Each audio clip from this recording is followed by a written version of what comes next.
Well, I want to tell you a story of a guy, interesting guy. His name is Amschel Moses Bauer, okay?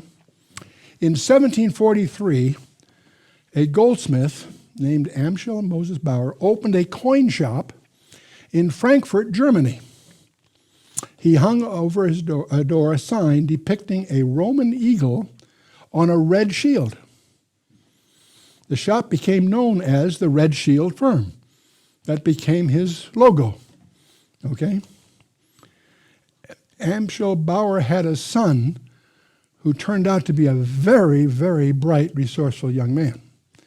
Meyer Amschel Bauer, at a very early age, he showed that he possessed immense intellectual ability, and his father spent much of his time teaching him everything he could about money lending, business, and the basic dynamics of finance, okay? A few years later, after his father's death in 1755, Meyer went to work in Hanover as a clerk in a bank owned by the Oppenheimers. Meyer's superior ability was quickly recognized, and his advancement within the firm was very swift. His success allowed him the means to return to Frankfurt and to purchase the business his father had established back in 1743. You following us so far? Okay. The big red shield was still displayed over the door. So he adopts that as his symbol and changes his name to Red Shield.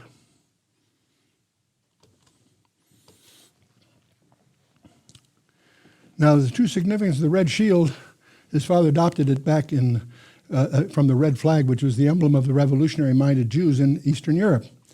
Meyer Amschel Bauer changed his name to Rothschild. Not Rothschild, that's mispronounced by most Americans. Rothschild, that's the German word for red shield. Rothschild. At this point, the house of Rothschild became into being.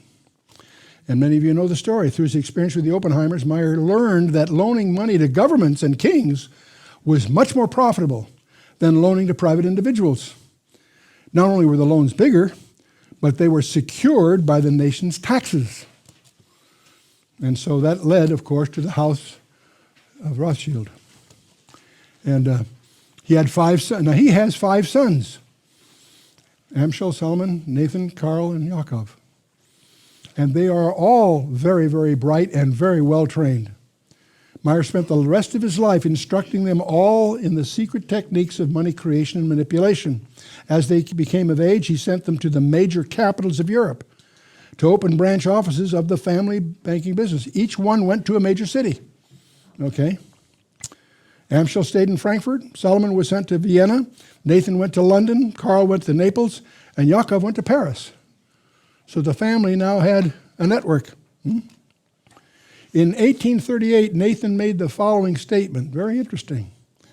"Permit me to issue and control the money of a nation, and I care not who makes its laws." And the saga continues, of course, with involvements with Adam Weishaupt, who forms an occult group called the Illuminati. And that leads ultimately to the secret meetings on Jekyll Island, Georgia, which established the Federal Reserve. And that's a path that you can Google and chase down on your own as you go. Now, let's get back to our little theme.